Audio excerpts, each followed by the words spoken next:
할렐루야, 조나스입니다. 목요일 아침 말씀으로 하루를 시작합니다. 슬기로운 아침 시간 역대상 4장 말씀 보겠습니다.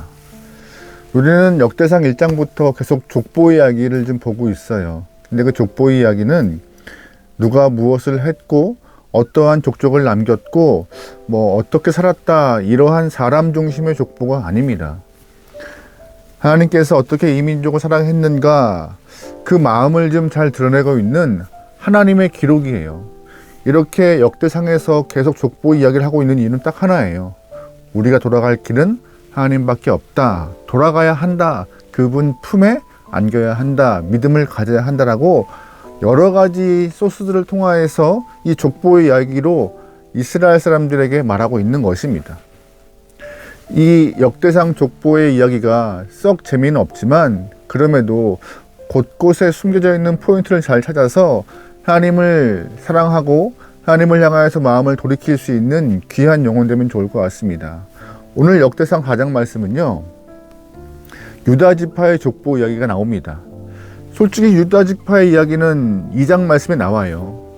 여러분 기억하신지 모르겠지만 2장 1절 말씀에 이스라엘 아들은 이라고 하면서 야곱의 12아들을 쫙 소개합니다. 그로부터 2장 3절 말씀에 유다의 아들을 또 소개하고 있어요. 그리고 2장 15절에 다윗이 언급되고 있으며 어제 보았던 3장 말씀에서는 다윗의 아들들과 남유다의 왕들이 언급되고 있습니다. 2장과 3장에서 무려 한 150명 이상의 유다 자손들이 충분히 언급되었는데 오늘 본문에서 다시 한번 유다의 아들들이, 족보들이 소개되고 있습니다. 왜 그럴까요? 2장과 3장에서 드러난 유다의 아들들은 다윗을 향한 줄기였어요. 유다의 아들들 중 다윗을 향한 줄기의 사람들만 거론하여서 하나님께서 이스라엘 사람들에게, 남유다 사람들에게 하나님의 마음을 표현한 것이고, 오늘의 4장 말씀의 유다 아들들은 다윗 계열이 아닌 다른 유다의 아들들을 말하고 있습니다. 1절 말씀입니다. 유다의 아들들은 베레스와 헤스론과 갈미와 훌과 소발이라. 아멘. 우리가 익숙한 이름은 없죠. 하지만 오늘 이 1절 말씀을 보면은요, 유다의 아들들이라고 하지만 사실 유다의 직계 자손이라고 해석이 더 하는 거 분명합니다. 이런 해석이 더 좋을 거예요. 유다는 베레스를 낳고, 베레스는 헤스론을 낳고, 헤스론은 갈미를 낳고, 갈미는 훌을 낳았다. 이렇게 하시는 것이 더 정확한 본문의 해석입니다. 사실 유다의 아들은 3명 있었습니다. 첫째와 둘째는 하나님 보시기에 악을 행하였고, 그 악 때문에 하나님이 심판하여서 그들의 죽음으로 그들의 삶을 심판하십니다. 그러다 보니 유다의 삶은 번창할 수가 없었어요. 그 이후 유다는 며느리 다말과 함께 베레스와 셀라라는 아들을 낳습니다. 솔직히 며느리와 이 동치마에서 아들을 낳았다? 가정사가 좀 부끄러운 이야기고 치욕스러운 역사일 수도 있는 부분입니다. 그렇다면 포로기를 마치고 돌아온 이스라엘 사람들에게 하나님께서는 왜 이렇게 치욕스러운 유다의 다른 부분을 언급하고 계실까요? 이왕이면 2장에서 말했던 그 다윗 계열의 아름다운 이름만 거론되면 좋을 텐데 왜 하나님은 굳이 꺼내고 싶지 않은 이야기, 꺼내지 않아도 그냥 무방한 이야기를 굳이 끄집어내어서 이스라엘 사람들에게 소개하고 있을까요? 치욕스러운 역사의 삶이지만, 그러한 삶을 경험했던 유다의 모습이지만, 하나님 앞에 서 있던 온전한 한 가정을 하나님이 어떻게 이끄시고 그를 향하여서 복을 주셨는지 좀 보여주고자 하는 하나님의 마음이 있던 것입니다.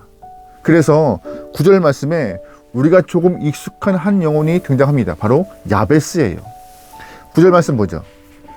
야베스는 그의 형제보다 귀중한 자라. 그의 어머니가 이름하여 이르되 야베스라 하였으니 이는 내가 수고로이 낳았다 함이었더라. 아멘. 9절 말씀에서 야베스가 언제 어디서 어떠한 모습으로 살았고 누구의 아들인지 잘 드러내지 않고 있습니다. 하지만 힌트가 몇 개 있어요. 이 야베스의 이름은 아버지가 아니라 어머니가 지어준 것으로 9절 말씀에서 우리가 힌트를 얻을 수 있습니다. 이 얘기는 무슨 말이에요? 야베스의 아버지의 상황이 좀 변고가 있던 거예요. 변고가. 아버지가 안 계셨다고 좀 많이 해석하는 가능성이 좀 높습니다. 홀로 어머니가 아들을 낳아서 키우고 있는, 그러니까 야베스는 유복자인 것이죠. 그리고 야베스라는 영혼의 이름의 뜻이 뭔지 아시죠? 수고로이 낳았다라고 9절 말씀을 한 번 더 소개하고 있습니다. 다시 말해서 남편을 잃고 있는 한 과부가 아이를 낳았는데 그 삶이 너무 괴로웠던 거예요. 홀로 아이를 키우는 여인의 삶이 얼마나 힘들었겠어요. 너무나 가난해서 제대로 먹이지도 못하고 입히지도 못하는 그런 상황에서 야베스를 키워야 하는데 너무나 고통스러워서 이 수고로이 낳았다라는 이 표현이 그냥 어렵게 출산했다, 난산이다 이런 말을 넘어서 너를 낳은 것을 후회한다, 너의 고생문이 훤하다라는 어머니의 그런 탄식과 안타까움, 그런 모든 것들이 내포된 이름이 야베스라는 것입니다. 태어날 때부터 쉽지 않고 태어날 때부터 어려운 삶, 그래서 고통의 삶을 경험했던 야베스가 자신의 삶을 고통으로 끝내지 않고 어려움으로 마무리 짓지 않고 하나님이 그를 복을 주셔서 존귀하게 들어 쓰시는 모습으로 본문은 한 번도 안 하고 있습니다. 놀랍죠? 10절 말씀입니다. 야베스가 이스라엘 하나님께 아뢰어 이르되 주께서 내게 복을 주시려거든 나의 지역을 넓히시고 주의 손으로 나를 도우사 나로 환난을 벗어나 내게 근심이 없게 하옵소서 하였더니 하나님이 그가 구하는 것을 허락하셨더라. 아멘. 힘들고 어려운 삶, 어머니가 괴롭다고 탄식한 그 이름이 바뀌는 모습이 좀 등장해요. 그 이유가 어디라고요? 바로 담대한 믿음과 믿음을 바탕으로 한 기도 때문에 그 삶이 바뀐 것입니다. 10절 말씀에 아뢰어 이르되 무슨 말이에요? 부르짖다는 말이에요. 하나님 앞에 믿음으로 부르짖었다. 현실에서 벗어나고자 얼마나 간절히 하나님을 찾았는지 짐작이 가요. 나의 지역을 넓히시고 환난을 벗어나게 허락하시며 근심이 없게 되라고 매번 주님을 부르짖고 찾고 목놓아 하나님을 향하여서 간절히 아뢰었다라고. 나에게 복을 주시지 않으면 내 삶이 이렇게 힘들 것이라고 주님밖에 답이 없다고 야베스는 믿음으로 기도했던 것입니다. 이처럼 절망적인 현실 가운데 쉽지 않은 인생들을 살아가는 그런 삶이 있다 할지라도 오늘 야베스와 같이 하나님의 약속과 성령 하나님의 허락하신 그 비전을 믿고 믿음으로 기도하는 영혼에게는 하나님이 분명히 답을 주십니다. 또는 응답하시고 믿음을 성취시키는 모습으로 우리의 삶을 역전한다는 것이 오늘 본문의 이야기예요. 성경 안에 아무리 놀라운 약속들이 있으면 뭐합니까? 믿음이 없으면 소용없죠. 성경 안에 아무리 놀라운 주님의 언약이 있으면 뭐합니까? 기도하지 않으면 소용없는 것입니다. 그런데 오늘 본문의 야베스는 놀라운 그 약속을 신뢰하며 믿음으로 기도하였고 주 앞에 간검을 얻어서 삶이 형통함으로 바뀐 것입니다. 포로기를 마치고 돌아온 이스라엘 사람들에게 그들의 삶에게 이 야베스의 이야기를 하신 이유는 분명한 뜻이 있던 것이에요. 70년의 포로기를 마쳤습니다.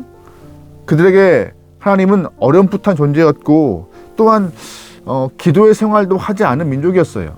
그냥 세상적인 방법으로 살아왔던 버텨왔던 사람들이지만 이 야베스의 모습을 통하여서 어려움 가운데 기도하니 믿음으로 간구하니 삶이 바뀌었다라고 하나님이 샘플링으로 그들에게 허락하신 것입니다. 봐라, 믿음으로 기도하니 된다. 너희 또한 막막하지. 너희 또한 참 자존심 다 꺾여서 힘이 없지. 야베스도 그랬어.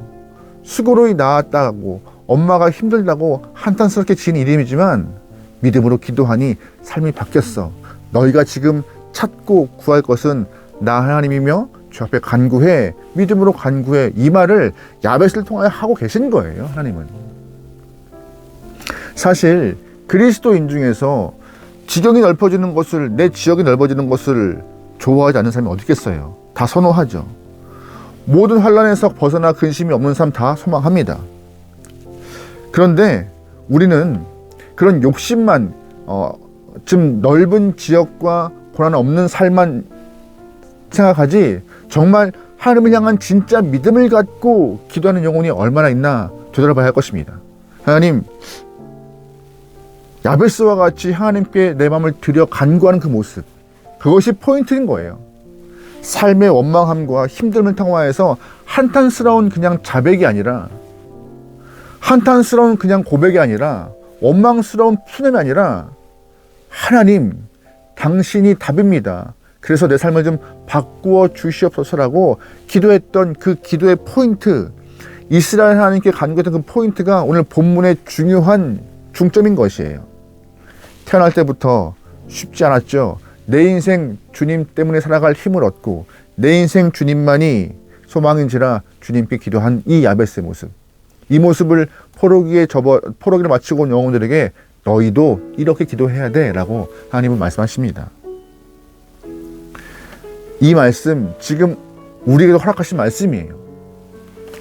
세상 가운데 살아가는 우리의 모습이지만 우리 또한 기도를 통하여서 길을 찾고, 길을 통하여서 방법을 얻고, 길을 통하여서 숨쉴 구멍을 찾아야 하는 영혼들인 것입니다.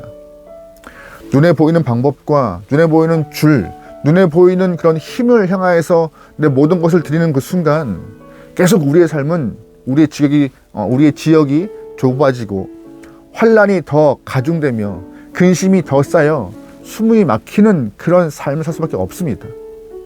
오늘 본문에 많은 영혼들과 같이, 하지만 한 영혼, 그 중에서 믿음으로 간구하여 주 앞에 고백하는 한 영혼, 그 야베스와 같이 우리 또한 주님 앞에 믿음으로 간구하여 회복될 수 있는, 역전할 수 있는, 힘을 내어서 주님 앞에 감사할 수 있는 귀한 영혼들을 소망합니다.